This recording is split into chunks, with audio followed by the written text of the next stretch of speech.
இப்போ நின்று பேசுறதுக்கு கூட அங்கே சூழ்நிலை இல்லைன்னு சொல்கிறேன். அப்பாவுக்கு இஷ்டம் இல்லை. நான் அங்கே போனால் போதும், என்னை பிடிச்சு கல்யாணத்தை முடிச்சாலும் முடிச்சிடுவாங்க. அப்போ கட்டிக்கோங்க அத்தான் என்று தலையை குனிந்தபடி கரகரப்பான குரலில் நிவேதா சொன்னதும், என்ன சொன்ன என்றபடி உக்கிரத்துடன் நிதர்சன் கேட்க, அந்த பொண்ணை கட்டிக்கோங்கன்னு சொல்கிறேன். அப்படி சொல்லும்போதே தொண்டை அடைக்க இதயத்தை யாரோ அறுப்பது போல அவள் மனம் எல்லாம் ஒரே பாரம் ஏறிக்கொள்ள, நிதர்சனுக்கும் நிவேதா சொன்னதை கேட்டு கொலை வெறி. அவள் தாடையை பிடித்து நிமிர்த்தியவன், செவுல்ல ஒன்று கொடுத்தேன்னு வச்சுக்கோ என்றபடி அவளை அடிக்க கை ஓங்கியவன், என்ன செய்ய சொல்றீங்க என்ற பார்வையுடன் கண்ணீர் நிரம்பி சிவந்து போயிருந்த அவளின் கண்களை பார்த்ததும் தன்னை கட்டுப்படுத்தி கொண்டவன் கையை கீழே இறக்கினான். ஆனால் கோபம் மட்டும் அடங்கவில்லை. இதோ பாருடி, என்னால் உன்னை விட்டுட்டு வேற ஒருத்தியை கட்டிக்க முடியாது. அவன் சொல்லும் போதே இடை புகுந்த நிவேதா, என்னால் மட்டும் முடியும்னு நினைக்கிறீங்களா என்று அழுகையுடன் சொல்ல, அப்போ என்ன செய்ய போற? பதிலுக்கு அவனும் கேட்க, இப்படியே இருந்துடுறேன் என்றாள் அவள். மேலே மேலே கோபத்தை கிளப்பாத நிவேதா, என்னை மன்னிச்சிடுங்கத்தான். பெரியவங்க சம்மதம் இல்லாமல் திருட்டு கல்யாணம் வேண்டாம். நீங்கள் சொல்கிற விஷயம் சின்ன விஷயம் இல்லை, ரொம்ப பெரிய பின்விளைவுகளை உண்டாக்கும். நம்ம மேலே ரொம்ப நம்பிக்கை வச்சுருக்காங்க. இப்படி செஞ்சு அவங்க மனசை நோகடிக்கணுமா? அப்புறம் தலை குனிஞ்சு நிற்க வேண்டியது அவங்க தான். அப்பாவும் மாமாவும் அப்படி நிற்கிறத என்னால் பார்க்க முடியாது. எதானாலும் நம்ம போய் நேரடியாக பேசுவோம். நாம் போய் பேசுனா பெரியவங்க கேட்பாங்க என்று அவள் சொல்லி கொண்டிருக்கும் பொழுதே, திரும்ப திரும்ப முட்டாள்தனமாக பேசாதடி. மாமா வேணா நாம் பேசுகிறத கேட்பாங்க, ஆனால் நிச்சயம் எங்கள் அப்பா கேட்க மாட்டாரு. கோபத்துடன் நிதர்சன் சொல்ல, அவளும் மீண்டும் தான் சொன்னதையே சொல்ல, இதோ பாருடி, இப்போ உன் பேச்சை கேட்க எனக்கு நேரம் இல்லை. ஒழுங்கு மரியாதையா என் கூட கிளம்பி வா. ஏதாவது கோவிலில் வச்சு கல்யாணத்தை முடிச்சிட்டு அப்புறம் என்று சொல்லிக்கொண்டே போக, வேணாத்தான், என்னை இப்படியே விட்டுடுங்க என்று சொல்லிவிட்டு அவள் வேகமாக அங்கிருந்து சென்றுவிட, போகும் அவளை முறைத்தபடி பார்த்து கொண்டு நின்றிருந்தான் நிதர்சன். அவனுக்கு தெரியும் நிவேதா இப்படித்தான் பேசுவாள் என்று. ஏனெனில் நிதர்சன் அவளுக்கு எந்த அளவுக்கு முக்கியமோ அதே அளவுக்கு ரகுராமும் அவரின் மரியாதையும் அவளுக்கு முக்கியம். இதை பல சமயங்களில் நிதர்சனே நேரில் பார்த்திருக்கிறான். நிதர்சனிடம் பேசிவிட்டு கோவிலுக்கு வந்த நிவேதாவிற்கு எதிலும் கவனமில்லை. இயந்திர கதியில் கோவிலுக்கு சென்று அர்ச்சனை தட்டை கொடுக்க, ஐயரோ, என்னம்மா கவனம் எங்கே இருக்கு? எதுக்கு முகமெல்லாம் வாடி இருக்கு என்று கேட்டுவிட்டார். ஒன்றுமில்லை என்று சமாளித்து சாமி கும்பிட்டு விட்டு ஒரு ஓரமாக வந்து அமர்ந்தவளுக்கு இன்னும் அழுகையை அடக்க முடியவில்லை. ஏ முருகா இப்படி பண்ண என்றவளுக்கு துடைக்க துடைக்க கண்ணீர் வழிந்து கொண்டே இருக்க வாய்விட்டு அழ வேண்டும் போல இருந்தது. பேசாம அத்தான் சொல்வது போல கோவிலுக்கு சென்று திருமணம் செய்து கொள்வோமா, இல்லை மாமாவிடம் நேரே போய் பேசுவோமா என்று பல யோசனைகள் தோன்றினாலும் அடுத்த நொடி இதெல்லாம் தப்பு என்ற எண்ணமும் எழுந்தது. திருமண கனவுகளுடன் மணமேடை ஏறும் பெண்ணிடம் திருமணம் நின்றுவிட்டது என்று சொன்னால் எப்படி உணர்வாளோ அதைவிட பல மடங்கு வலியை அனுபவித்தாள் நிவேதா. நண்பன் போல கூடவே இருந்து வளர்ந்தவனை காதலித்து திருமண கனவு எல்லாம் கண்டாள். இப்பொழுது இப்படி ஒரு இடி செய்தி வரும் என்று அவள் நினைக்கவில்லை. இரு தாய்மார்கள் பேசிக்கொள்ளாமல் இருப்பதால் காதலை சொல்லும் பொழுது சின்ன சலசலப்பு வரும் பொழுது தாத்தா பாட்டியை வைத்து பேசிக்கொள்வோம் என்று நினைத்திருந்தாள். ஏனெனில் மூத்தவர்களுக்கு நிதர்சன் நிவேதா திருமணத்தில் மிகுந்த இஷ்டம். அத்தோடு இருவரும் நெருங்கிய சொந்தம் என்பது வேறு அவளுக்கு கூடுதல் பலம். ஆனால் இன்று கழுத்து வரை வெள்ளம் வரும் என்று அவள் சற்றும் நினைக்கவில்லை. அதற்காக நிதர்சன் சொல்வது போல திருட்டு கல்யாணம் செய்து கொள்ளவும் அவளுக்கு விருப்பமில்லை. இவர்கள் ஒருவேளை வீட்டுக்கு தெரியாமல் திருமணம் செய்து கொண்டால் ஊர் மக்கள் சட்டென்று எதுவும் சொல்லிவிட மாட்டார்கள்தான். ஏனெனில் அவர்கள் இருவரும் கல்யாணம் செய்யும் முறைதானே. ஆயினும் சிறு சிறு சலசலப்புகள் இருக்கத்தானே செய்யும். என்றைக்கும் ஓடிப்போய் திருமணம் செய்து கொண்டார்கள் என்ற பெயர் நிலைத்துவிடும். தான் செய்ய நினைக்கும் முட்டாள்தனத்தால் ஊரில் உயர்ந்த இடத்தில் இருக்கும் தன் தந்தைக்கு இது கஷ்டமில்லையா? அதுவும் விஷயம் தெரிந்து தந்தையே வேண்டாம் என்று சொல்லியிருக்க அவரின் வார்த்தையை மீற நிவேதாவிற்கு மனம் வரவில்லை. இப்படியே சில நிமிடங்கள் யோசனைகள் அவள் மனதை பிசைய இறுதியில் தந்தைக்காக நிதர்சனை மறப்பதை தவிர அவளுக்கு வேற வழி இருக்கவில்லை. ஆயினும் நிதர்சனுக்கு திருமணம் என்ற செய்தியை அவளை கொள்ளாமல் கொள்ள பேசாமல் எங்கேயாவது கிணற்றில் குதித்து விடலாம் போல தோன்றியது அவளுக்கு. நினைக்க நினைக்க மனதில் ரணம் கூடிக்கொண்டே போக முகத்தை மூடிக்கொண்டு சத்தமில்லாமல் கதறி அழுதாள். அந்த நேரம் அவளின் மொபைல் ஃபோன் அடிக்க யாரும் கவனிப்பதற்குள் சட்டென்று கண்களை துடைத்து கொண்டவள் ஃபோனை எடுத்து பேச அவளின் தாய் அழைத்திருந்தார். எங்கடி இருக்க? இன்னும் வீடு வர காணோம் என்று கேட்க, கோவில்ல இருக்கேன். ஒரு வேண்டுதல்மா, இதோ வந்துருவேன். கலங்கிய குரலை காட்ட விரும்பாமல் கஷ்டப்பட்டு அவள் பதில் சொல்ல, ஜானகியோ சரி சரி, அப்புறம் ஒரு விஷயம், நம்ம நிதர்சன வழியில் பாத்தியாடி என்றார். இல்லைம்மா, ஏன் கேட்குறீங்க? பதற்றத்தில் அவளுக்கு பொய் சொல்ல வராமல் குரல் நடுங்க, இல்லை, சும்மா தான் கேட்டேன். நீ சீக்கிரம் வீட்டுக்கு வா என்று சொல்லிவிட்டு அவர் வைத்து விட்டார். இப்பொழுது வீட்டுக்கு வேறு போக வேண்டுமா என்றும் மனம் மிகவும் சோர்வடைந்தாலும் வேறு என்ன செய்ய? தாவணியில் முகத்தை நன்றாக துடைத்து கொண்டு எழுந்து வீட்டை நோக்கி புறப்பட்டாள். கோவிலில் இருந்து வெளியே வந்தவள் 2 பக்கமும் வயல்வெளிகள் நிறைந்த அந்த ரோட்டில் சோர்வாக நடந்து வந்து கொண்டே இருந்தாள். அப்பொழுது திடீரென்று நிவேதாவின் அருகில் ஒரு கார் வந்து நிற்கவும் அவள் திரும்பி பார்ப்பதற்குள் வலிய கரம் ஒன்று அவள் வாயை பொத்தி காரினுள் இழுத்து கதவை அடைத்தது. தன்னை யாரோ கடத்துவது தெரிந்த நிவேதா கத்தப்போக, நான் தான் நிதர்சன் என்றான். தன்னை கடத்தியது நிதர்சன் என்று தெரிந்து அதிர்ந்து போனவள், என்ன பண்றீங்க என்று கண்களாலே கேட்க அவனும் பதில் சொல்லாமல் நிவேதாவின் வாயையும் கையையும் துணியால் கட்டியவன் தனது மொபைலை எடுத்து யாரிடமோ, இன்னும் கொஞ்ச நேரத்தில் அங்கே வந்துடுவேன், எல்லாம் ரெடியாக எடுத்து வை என்று சொல்லிவிட்டு வைத்தவன் என்ன செய்ய போகிறான் என்பது புரிந்து நிதர்சனை முறைத்த நிவேதா வேண்டாம் என்பது போல தலையசைக்க, நிதர்சனோ, இங்கே பாருடி, பெரியவங்களுக்காக நீ என்னை விட்டு கொடுத்துட்டு இருக்கலாம், ஆனால் என்னால் உன்னை விட்டு கொடுத்துட்டு இருக்க முடியாது. எனக்கு பொண்டாட்டினா அது நீதான். இதனால் என்ன ஆனாலும் சரி, ஏன் நம்ம 2 பேர் வீட்லையும் நம்மளை வேண்டாம்னு சொல்லி வீட்டை விட்டு துரத்துனாலும் எனக்கு கவலை இல்லை என்று அவன் சொல்ல, நிவேதாவின் மனமோ துரத்தினால் பரவாயில்லையே, ஆனால் நம்மளால் தலை குனிஞ்சு நின்னா என்று நினைத்து பரிதவித்த அதே நேரம் வீட்டில் அம்மா வேற தேடுவாங்களே, இப்பொழுது என்ன செய்ய? கடவுளே, நிதர்சனும் மண்டபத்தில் இல்லை, நானும் வீட்டில் இல்லை என்று தெரிந்தால் என்ன நடக்கும் என்று நினைக்கையிலே அவளுக்கு பக்கென்று இருந்தது. நிதர்சன் தன்னை காதலிப்பது தெரிந்தும் வேறு பெண்ணுடன் திருமணத்தை ஏற்பாடு செய்திருக்கும் லிங்கேஸ்வரன் நானும் ஊரில் இல்லை என்று தெரிந்தால் அவ்வளவுதான், உண்டு இல்லை என்று ஆக்கிவிடுவாரே. ஒருவேளை நம் வீட்டிற்கு வந்து அப்பாவிடம் ஏதும் சண்டை போடுவாரோ?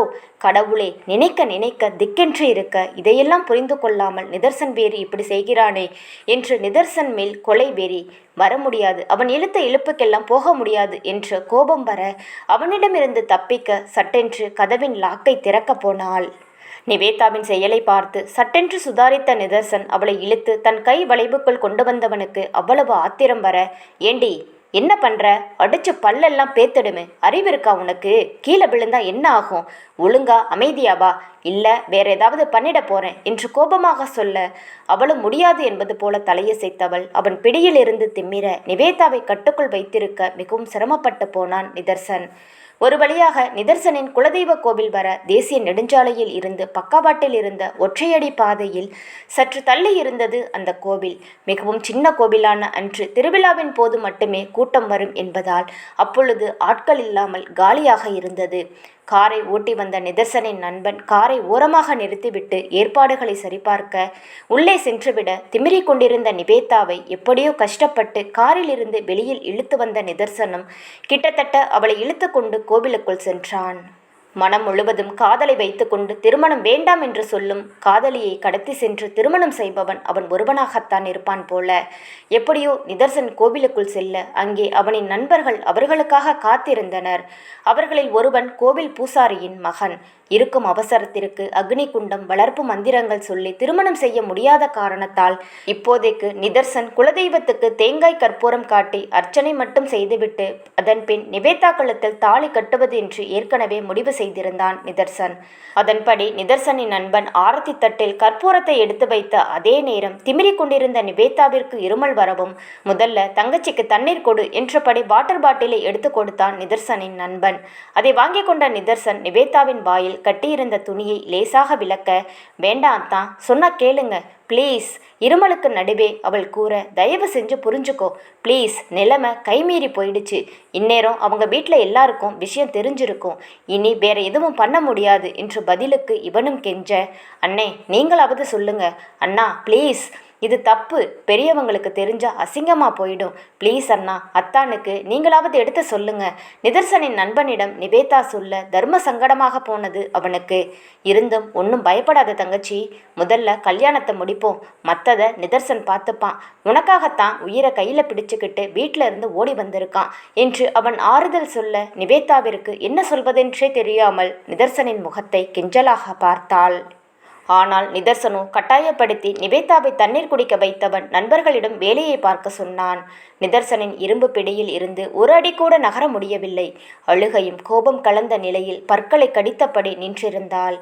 பூஜை ஆரம்பிப்பதற்கு முன் தாலி கட்டும் பொழுது நிவேதா ஓடிவிடக்கூடாது என்பதற்காக கயிற்றை கொண்டு தன் இருவரின் கைகளையும் சேர்த்து இறுக்கி கட்டினான் நிதர்சன். அதன்பின் நிதர்சனின் நண்பன் சுவாமி சிலைக்கு ஆரத்தி காட்டி தட்டை மணமக்கள் முன்னே காட்ட சூடத்தை தொட்டு கும்பிட்ட நிதர்சன் நிவேதாவிற்கும் சூடத்தை தொட்டு முகத்துக்கு காட்டினான். பின் திருநீரை எடுத்து தனக்கும் அவளுக்கும் வைத்து விட்டான். குங்குமத்தை எடுத்து அவள் நெற்றியில் வைத்தான். அதன்பின் நிதர்சனின் நண்பன் தாலி கட்டும் பொழுது சொல்லும் மந்திரத்தை சொல்ல தன் குலதெய்வத்தின் முகத்தை ஒருமுறை பார்த்தவன் கண்களை மூடி வேண்டிவிட்டு ஆரத்தி தட்டில் இருந்த அந்த தங்க தாலியை எடுத்து நிவேதாவின் பக்கம் திரும்பி ஒரு நொடி அவள் முகத்தை பார்த்துவிட்டு பின் மடமடவென அவளது கழுத்தில் அந்த பொன் மஞ்சள் தாலியை கட்டி 3 முடிச்சுகளை கட்டினான். நிதர்சன் 3 முடிச்சுகளை கட்டும் பொழுதும் அவனின் கண்களை தான் இமைக்காமல் பார்த்து கொண்டிருந்தாள் நிவேதா. அவள் கண்களில் கண்ணீர் தேங்கி இருந்தது. நிதர்சனும் அவள் முகத்தை பார்த்து கொண்டேதான் தாலியை கட்டினான். நிவேதாவின் கலங்கிய கண்கள், ஏன் இப்படி செய்தீங்க அத்தா என்ற பார்வை வீச்சை நிதர்சனின் கண்களோ எனக்கு வேற வழி தெரியலடி என்ற மன்னிப்பு பார்வையை பதிலுக்கு வீசியது. தீர்க்கமான பார்வையுடன் நிதர்சனை பார்த்து கொண்டிருந்த நிவேதாவின் விழிகளில் தாலி கட்டி முடிக்கும் வரை கண்ணீர் கண்ணீர் மட்டுமே. ஏன் என்று தெரியவில்லை, அழுது கொண்டே இருந்தாள். தங்கள் திருமணம் எப்படியெல்லாம் நடக்க வேண்டும் என்று கனவு கண்டாள். ஆனால் இப்படி ஒரு அற்புதமான காட்டில் ஆள் அரபமில்லாத தனிமையில் திருட்டுத்தனமாக நடப்பதை நினைக்கையில் துக்கம் தொண்டையை அடைத்தது அவளுக்கு. நிதர்சனின் நண்பர்களோ ஏற்கனவே தயார் செய்து வைத்திருந்த அச்சதையை மணமக்கள் மேல் போட்டு அவர்களை மனமாற ஆசீர்வதித்தனர். எப்பொழுது நிதர்சனின் கைகள் தன் கழுத்தில் தாலியை கட்டியதோ அப்பொழுதே தன் திமிரலை விட்டுவிட்டு அமைதியாகிவிட்டாள் நிவேதா. அவ்வளவுதான். இதோ தாலி கட்டி முடிந்து கோவிலை விட்டு ரெஜிஸ்டர் அலுவலகத்தை நோக்கி காரில் சென்று கொண்டிருந்தனர் அனைவரும். நேரம் 11 மணி தாண்டி சென்று கொண்டிருந்தது. அழுது அழுது வீங்கிய முகத்துடன் அமைதியாக அமர்ந்திருந்தாள் நிவேதா. அங்கே சென்றதும் ஏற்கனவே ஏற்பாடு செய்தபடி நண்பர்களின் உதவியுடன் அவசரம் என்று சொல்லி திருமணத்தை பதிவு செய்ய அனுமதி வாங்கி வைத்திருந்தனர். அலுவலர் வேறு நிதர்சனை யார் என்று தெரிந்தவர் என்பதால் ஒன்றும் சொல்லாமல் பேந்த முழித்தபடி எல்லாவற்றையும் செய்து கொடுத்தார். எல்லா ஃபார்மாலிட்டிஸும் முடிந்த அவர்கள் அங்கிருந்து கிளம்பியதும் உடனே லிங்கேஸ்வரனுக்கு தொடர்பு கொண்டு விஷயத்தை சொல்லிவிட்டார் அந்த அதிகாரி. அங்கே கல்யாண மண்டபத்தில் காலை 10 மணிக்கு முகூர்த்தத்தை வைத்துக்கொண்டு 10:30 ஆகியும் நிதர்சனை கண்டுபிடிக்க முடியாமல் கோபத்துடன் அமர்ந்திருந்தார். லிங்கேஸ்வரனுக்கும் பெண் வீட்டாருக்கும் மாப்பிள்ளை ஓடிவிட்ட விஷயம் தெரியவர திருமணம் நின்றுவிட்ட கோபத்தில் லிங்கேஸ்வரனை வாங்கு என்று வாங்கிவிட்டு சென்றனர் பெண் வீட்டார். பெண்ணின் தந்தை மிகப்பெரிய மல்டி மில்லியனர் என்பதால் எதிர்த்து பேச முடியாமல் கோபத்தை அடக்கிக் கொண்டு லிங்கேஸ்வரன் அமர்ந்திருக்க பெண் வீட்டார் சென்ற பின்புதான் அடியாட்களின் மூலம் நிதர்சன் ரகுராமின் வீட்டிற்கு சென்றதும் பின் நிவேதா ரோட்டில் நின்று பேசிய செய்தியும் வரட்டும் வச்சுக்கிறேன் என்றபடி இருந்தவரின் கோபத்தில் இன்னும் எண்ணெய் ஊற்றும் விதமாக ரிஜிஸ்டர் அலுவலகத்திலிருந்து அழைப்பு வந்தது. நிதர்சன் நிவேதாவை திருமணம் செய்து கொண்ட விஷயத்தை கேள்விப்பட்டதும் அடக்கி வைத்திருந்த கோபம் எல்லாம் வெடித்து சிதற ஆக்ரோஷத்துடன் ரகுராமின் வீட்டை நோக்கி சென்றார். குலதெய்வ கோவிலில் கல்யாணத்தை முடித்துக்கொண்டு திருநெல்வேலி ரிஜிஸ்டர் அலுவலகத்தில் திருமண பதிவு முடித்துக்கொண்டு நிதர்சனும் நிவேதாவும் ஊர் வந்து சேர கிட்டத்தட்ட நண்பகல் வேலையாகிவிட்டது. ஊரின் எல்லையில் இறங்கிக் கொண்டு நண்பர்களை அனுப்பி வைத்த நிதர்சன் நிவேதாவை அழைத்து கொண்டு ஊருக்குள் வந்தான். அவளின் வீடு இருக்கும் தெருவுக்குள் நுழையவும் தூரத்தில் அவன் கண்ட காட்சி பீதியை கொடுத்தது. நிவேதாவின் வீட்டின் முன் கூட்டமாக ஆட்கள் நின்றிருக்க உள்ளே இருந்து பெண்கள் அள்ளும் சத்தம் கேட்டது. இந்த காட்சியை பார்த்ததும் ஆணி அடித்தாற் போல அப்படியே ஸ்தம்பித்து நின்றுவிட்டவனுக்கு கலக்கத்தில் முகமெல்லாம் வேர்த்துவிட பயத்தில் நிவேதாவின் கையை பிடித்திருந்தான். அவனின் கையில் அழுத்தம் கூடியது. உணர்வே இல்லாமல் தலை குனிந்தபடி நடந்து வந்து கொண்டிருந்த நிவேதா நிதர்சனின் நடை நின்றதும் நிமிர்ந்து பார்த்தாள். பார்த்தவள் அதிர்ந்து போக நிதர்சனின் கையை பட்டென்று விட்டுவிட்டு வேகமாக வீட்டை நோக்கி ஓடினாள். அழுகையுடன் தன் வீட்டிற்குள் நுழைந்தவள் உள்ளே கண்ட காட்சியில் அதிர்ந்து போனாள். நடுகாலில் வெள்ளை துணி போர்த்தப்பட்டு ரகுராமின் உடல் வைக்கப்பட்டிருக்க அவரின் அருகில் கண்ணீர் வற்றிய கண்களுடன் அமர்ந்திருந்தார் ஜானகி. சுற்றிலும் உறவு பெண்கள் அழுது கொண்டிருக்க அப்படியே தன் உயிரை யாரோ பிடுங்கி எறிவது போல இருக்க அப்பா என்ற அலறலுடன் ஓடி சென்று தந்தையின் காலில் தன் முகத்தை புதைத்தவள் தலையில் அடித்து கொண்டு கதறி அழுதாள். அவள் பின்னோடு வீட்டிற்குள் சென்ற நிதர்சனும் ரகுராமின் உடலை பார்த்து அதிர்ந்து போனான். காலையில் உயிரோடு பார்த்த ஒருவர் இப்பொழுது உயிரற்ற உடலாக படுத்திருப்பதை பார்த்ததும் ஒரு பக்கம் திக்கென்றும் மறுபக்கம் அழுகையும் வர, அப்படியே சுவற்றில் சரிந்தவாறு தொப்பென்று அமர்ந்தவன் ஐயோ என்றபடி நெற்றியில் அரைந்து கொண்டான். அப்பா எழுந்துறீங்கப்பா, நிவேதா வந்திருக்கேன், என்னை மன்னிச்சிடுங்கப்பா, பெரிய தப்பு செஞ்சுட்டேன் என்றபடி வெகுநேரம் நெற்றியிலும் கன்னத்திலும் அடித்துக்கொண்டு கதறிக்கொண்டிருந்த நிவேதா ஒரு கட்டத்தில் கண்களை துடைத்து கொண்டு எழுந்து வெளியே வந்தவள் வீட்டின் பின்பக்கம் சென்றாள். மனைவியையே பார்த்து கொண்டிருந்த நிதர்சன் அவள் எழுந்து செல்லவும் என்ன செய்ய போகிறாள் என்பதை யூகித்தவன் பதறி அடித்துக்கொண்டு அவளின் பின்னோடு ஓடினான். வேகமாக வீட்டின் பின்பக்கம் வந்த நிவேதா அங்கிருந்த கிணற்றில் குதிக்கப் போக அதற்குள் அவள் அருகில் வந்துவிட்டான் நிதர்சன். நிவேதா என்று கத்தியபடி அவளை நோக்கி இழுக்க, நிதர்சனை பார்த்ததும் கொலைவெறி வர அவன் சட்டையை கொத்தாக பற்றி, பாரு நல்லா பாரு, எங்கள் அப்பா செத்து கிடக்குறாங்க பாரு, வேண்டாம்னு தலையில் அடிச்சுக்கிட்டேன், சொன்னா கேட்டியா, இப்போ என் அப்பனை பறி கொடுத்துட்டு கிடக்கிறேன், எனக்கு இவர் வேணும், திருப்பி கொடு திருப்பி கொடு என்று அழுது கொண்டே கத்தியவள் திடீரென்று எனக்கு நீ வேணாம் போ, எங்கள் அப்பாவை கொன்ன நீ எனக்கு வேணாம் போ, இங்கிருந்து போ என்று சொல்லிக்கொண்டே நிதர்சனின் நெஞ்சில் கை வைத்து ஆவேசமாக தள்ளினாள்.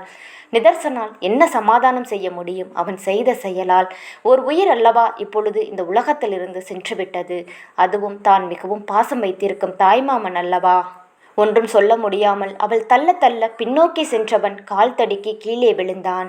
அதற்குள் அவர்களை பின்தொடர்ந்து வந்திருந்த உறவு பெண்கள் நிவேதாவை பிடித்து தள்ளி கொண்டு போக ஆண்கள் நிதர்சனை கை கொடுத்து தூக்கிவிட்டனர். நடப்பது எதையும் உணராத நிலையில் தான் இருந்தார் நிவேதாவின் தாய் ஜானகி. நிதர்சனை போக சொல்லி வெகுநேரம் கத்தி கொண்டிருந்த நிவேதா காலையில் இருந்து சாப்பிடாததாலும் பசியிலும் தூக்கத்திலும் கண்கள் சொருக தொப்பென்று மயங்கி சரிந்தாள். உடனே மனைவியின் அருகில் ஓடிய நிதர்சன் அவளை தூக்கி கொண்டு மேலே அவளின் அறையில் சென்று படுக்க வைத்தான். நேரம் ஓடி மாலை வர ரகுராமின் இறுதி சடங்குகள் நடந்தது. அனைத்தையும் நிதர்சனை மகனாக முன்னின்று செய்தான். ரகுராமின் உடலுக்கு கொல்லி வைக்கும் பொழுது நிதர்சனுக்கு கை நடுங்கியது. என்ன மன்னிச்சிடுங்க மாமா, சத்தியமா இப்படி நடக்கும்னு நினைக்கல என்றும் மனதுக்குள் வேதனையில் புழுங்கியவனுக்கு சட்டென்று கண்களில் கண்ணீர் நிறைந்தது. அவனின் தடுமாற்றத்தை பார்த்த உறவினர் நிதர்சனின் கையை பிடித்து முன்னே கொண்டு செல்லவும் தன் அன்பு மாமாவின் உடல் நெருப்பில் எரிய போவதை பார்க்கும் சக்தி இல்லாமல் கண்களை இறுக மூடிக்கொண்டவன் கைகள் நடுங்க அவரின் உடலுக்கு நெருப்பு வைத்தான். இதோ ரகுராம் இறந்து 16ஆம் நாள் காரியமும் முடிந்தது. அன்று இறுதி சடங்கு முடிந்த பின் அப்போதைக்கு நிவேதாவை தொந்தரவு செய்ய விரும்பாமல் தன் வீட்டிற்கு சென்றுவிட்ட நிதர்சனை தேடி வந்த அவனின் அன்னை மகனை பார்த்ததும் அவனை ஊங்கி அறைந்தவர் மேற்கொண்டு எதுவும் செய்ய முடியாமல் அப்படியே அவன் நெஞ்சில் தலை வைத்து கண்ணீர் வடித்தார். கூட பிறந்த தம்பியை இழந்த வலி அவருக்கு. வெகு நேரம் அழுதவர் அன்று காலை நிதர்சன் கிளம்பி சென்ற பின் நடந்த நிகழ்வுகள் முழுவதையும் சொல்லிவிட, தன் தந்தையா இவ்வளவு கீழ்த்தரமாக பேசியது என்று லிங்கேஸ்வரன் மேல் அவனுக்கு வெறுப்பும் ஆத்திரமும் வர அன்றே தன் தந்தையை நேரில் சந்தித்து சண்டையிட்டான். இத்தோடு இந்த சங்காத்தமே வேணாம் என்றவன் அவரிடம் பார்த்து கொண்டிருந்த வேலையையும் வேண்டாம் என்று உதறிவிட்டு சென்றான்.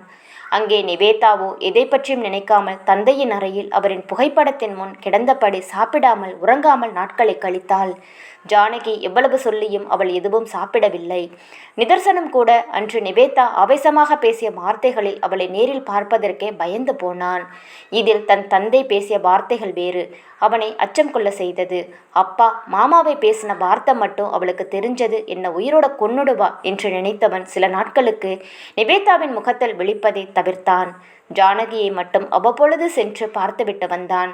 அந்த நேரங்களில் ஜானகியிடம் தன் தந்தை பேசிய வார்த்தைக்காக பலமுறை கண்ணீர் விட்டு மன்னிப்பு கேட்கவும் செய்தான். அப்படி அவன் வரும்பொழுது எல்லாம் ஏக்கத்தோடு மேலே நிவேதாவின் அறையை பார்க்கும் அவன் கண்களை பார்த்திருந்த ஜானகிக்கு அவனின் உணர்வு புரிந்தது. லிங்கேஸ்வரன் சொன்ன வார்த்தைகளின் கூர்மை அவரை சுட்டாலும் திருமணம் என்பது முடிந்துவிட்டது. இனி எத்தனை காலத்துக்கு மகளை தன்னுடனே வைத்துக் கொள்ள முடியும்? நிவேதாவின் பேச்சை கேட்டுக்கொண்டே நிதர்சனை வேண்டாம் என்று சொல்வதற்கு அவன் யாரோ இல்லையே, இரத்த சொந்தமாயிற்றே.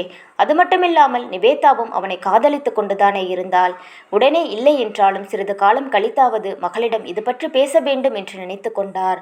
இதோ நிதர்சன் நிவேதா திருமணம் முடிந்து கிட்டத்தட்ட 1 வருடம் கடந்திருந்தது. இத்தனை மாதங்கள் ஆகியும் லிங்கேஸ்வரன் வீட்டிற்கு வந்து சண்டையிட்டு சென்றது அதன் காரணமாகத்தான் தன் தந்தை இறந்தது நிவேதாவிற்கு தெரியாது. நிவேதாவின் தாய் ஜானகியும் சொல்லவில்லை, மற்றவர்களையும் சொல்ல விடாமல் தடையும் போட்டு விட்டார். நிவேதாவை பொறுத்த பொறுத்தவரை தானும் நிதர்சனும் ஓடிப்போய் திருமணம் செய்வது தெரிந்த அதிர்ச்சியில்தான் தன் தந்தை இறந்துவிட்டார் என்று நினைத்து கொண்டிருந்தாள். 1 வருடம் கடந்துவிட்ட நிலைமையில் இதற்கு மேலும் மகளை இங்கே வைத்திருக்க முடியாது என்று நினைத்த ஜானகி அன்றொரு நாள் நிதர்சனுடன் போக சொல்லி மகளிடம் மெல்ல பேச்சை ஆரம்பித்தார். ஆனால் நிவேதாவோ செத்தாலும் அவர் கூட வாழ மாட்டேன் என்று சாமி ஆடிவிட்டாள். ஆனால் ஜானகி விடுவாரா? ஒரு நாள் அரளி விதையை அரைத்து சாப்பிட்டு விட மருத்துவமனையில் அனுமதிக்கப்பட்டார். உயிருக்கு போராடியவர் ஒரு வழியாக பிழைத்து கொள்ள காரணம் கேட்ட மகளிடம், கல்யாணம் முடிஞ்ச பெண்ணை இப்படி வாழா வெட்டியா வீட்டில் வச்சிருக்காங்க, இவர் தாலி அறுத்துட்டு நிற்கிறப்போ மகளையாவது புருஷன் குடும்பம்னு வாழ விடுறதுக்கும் என்ன, எல்லாரும் என்ன பேசுறதுக்கு அரளி விதையை அரைச்சி குடிச்சு செத்து போயிடலாம்னு சொல்லி இப்போ என்ன செய்ய, நாங்கள் போகணும் அவ்வளவுதானே, போய் தொலைக்கிறேன் என்று சொல்லியவள் வேறு வழியில்லாமல் தாயின் வற்புறுத்தலின் பெயரில் நிதர்சனுடன் கிளம்பி சென்றாள். லிங்கேஸ்வரனின் வார்த்தை வீரியத்தை விட தன் மகள் மற்றும் மருமகனின் வாழ்க்கை முக்கியம் என்பதால் கஷ்டப்பட்டு தன் துக்கத்தை மறைத்து கொண்டு மகளையும் நிதர்சனுடன் அனுப்பி வைத்தார் ஜானகி. மகளை அழைத்து கொண்டு கிளம்பிய நிதர்சனிடம் எக்காரணம் கொண்டும் நடந்த விஷயம் நிவேதாவிற்கு தெரிய வேண்டாம் என்றும், தெரிந்தால் நிரந்தரமாக அவனை பிரிந்தாலும் பிரிந்து வந்துவிடுவாள் என்றும் சொல்லி அவனை கவனமாக இருக்க சொன்னார். நிதர்சனின் தாத்தா சீதனமாக கொடுத்த வீட்டில் நிதர்சன் நிவேதாவின் திருமண வாழ்க்கை ஆரம்பமானது. திருமண வாழ்க்கை மட்டும்தான், கணவன் மனைவி உறவு அல்ல. ஆனால் நிதர்சனுக்கு அதெல்லாம் முக்கியமில்லை. தன் காதலி, தன் மனைவி தினமும் தன் கண்ணில் படும்படி கூடவே இருந்தால் வரமல்லவா அவனுக்கு. ஆனால் நிவேதாவோ அங்கு வந்த நாளிலிருந்து நிதர்சனிடம் ஒரு வார்த்தை கூட பேசவில்லை. அப்படியே ஏதாவது அவனே பேச முயற்சி செய்தால் கடித்து குதறாத குறையாக எரிந்து விடுவாள். ஆனால் நிதர்சனோ தான் நெருங்கும் சமயம் எல்லாம் சிடுசிடுவென்று கோபத்தை காட்டிக்கொண்டிருந்த மனைவியின் எல்லா செயல்களையும் சிரித்த முகமாகவே பொறுத்து கொண்டான். இப்படியே 1 வருடம் சென்றுவிட்டது. என்னதான் 1 வருடம் சண்டை போட்டு கொண்டே இருந்தாலும் நிதர்சன் அவளின் மனம் கவர்ந்தவன் இல்லையா? அந்த நினைவே மெல்ல மெல்ல நிவேதாவின் போக்கில் மாற்றத்தை கொண்டு வந்தது. தன்னை எப்படியாவது திருமணம் செய்து கொள்ள வேண்டும் என்ற எண்ணத்தில் கணவன் செய்த செயல், தன் தந்தை இறந்திருந்தாலும் அந்த கோபத்தில் தான் இது செய்தாலும் பொறுத்து போகும் நிதர்சனின் குணம் அவளின் கோபத்தை சூரியனை மூடும் மேகமாக மெல்ல மெல்ல காணாமல் போக செய்தது.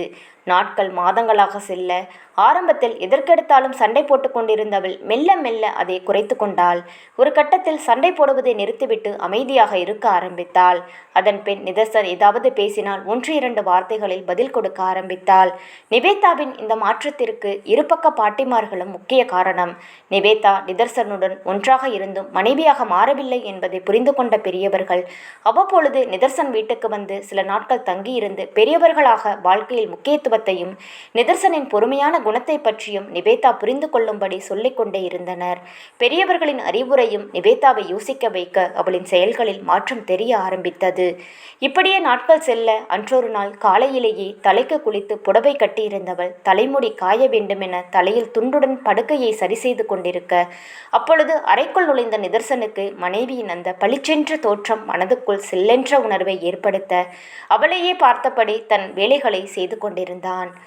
சத்தமில்லாமல் பீரோவில் இருந்து ஏதோ ஃபைலை எடுத்துக்கொண்டு உற்சாகத்துடன் நிதர்சனம் திரும்ப, அதே நேரம் நிவேதாவும் துவைக்க வேண்டிய துணிகளை எடுத்துக்கொண்டு அவன் அருகில் வரவும், இருவரும் நேருக்கு நேர் மோதிக்கொள்ள முகத்தை மறைக்கும் அளவிற்கு துணிகளை எடுத்துக்கொண்டு வந்து கொண்டிருந்த நிவேதா நிதர்சன் இடித்த வேகத்தில் கையில் இருந்த துணிகளை அப்படியே கீழே போட்டவள் நிலை தடுமாறி தரையில் விழப்போக, ஏண்டி பார்த்து என்றபடி சட்டென்று மனைவியை தாங்கி பிடித்தான் நிதர்சன்.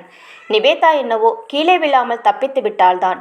ஆனால் நிதர்சன் தான் தொப்பென்று அவள் காலடியில் விழுந்து விட்டான். நிஜத்தில் இல்லை, கற்பனையில்.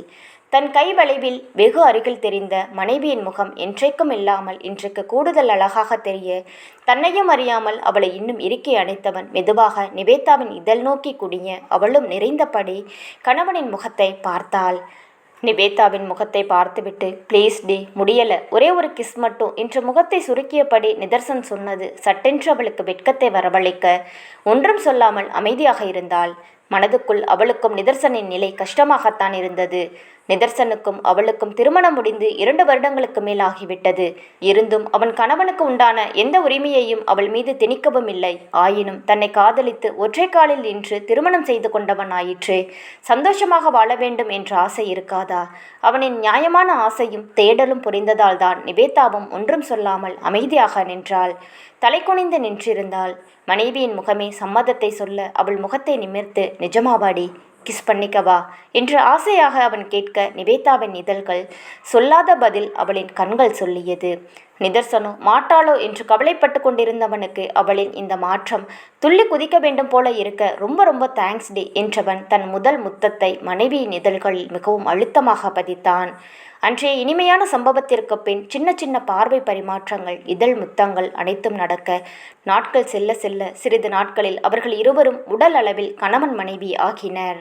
அதன்பின் அவர்களின் நாட்கள் அனைத்தும் மகிழ்ச்சியும் சந்தோஷமுமாக சென்றது. அதன் பலனாக கருவுற்றாள் நிவேதா. அன்று காலை மயக்கத்தில் தடுமாறி கீழே விழப்போனவளை தாங்கி பிடித்த நிதர்சன் உடனடியாக அவளை அழைத்துச் செல்ல, பரிசோதித்து பார்த்த மருத்துவர் நிதர்சன் தந்தையாக போகும் செய்தியை சொல்ல அந்த ஜென்மமே நிறைந்து போனது போல இருந்தது நிதர்சனுக்கு. வீட்டிற்கு வந்ததும் நிவேதாவை தூக்கி சுற்றிய சுற்றில் அவளுக்கு மயக்கமே வந்துவிட்டது. 2 நாட்கள் கழித்து தான் கருவுற்றிருக்கும் செய்தியை தாயிடம் சொல்ல வீட்டிற்கு வந்த நிவேதா அவரை தேடி அறைக்கு வர அதனால் வரை மறைத்து வைக்கப்பட்டிருந்த அந்த உண்மை அவள் காதுகளில் இடியென விழுந்தது. இக்காதல் கதை தொடரும். இக்காதல் கதை உங்களுக்கு பிடித்திருந்தால் மறக்காம வீடியோவுக்கு லைக் அண்ட் சப்ஸ்கிரைப் பண்ணுங்க. லைக் பண்ணும்போது ஹைப் அப்படிங்கிற ஆப்ஷனை கிளிக் பண்ணி உங்கள் ஸ்டார்ஸை கொடுங்க. Thank you friends.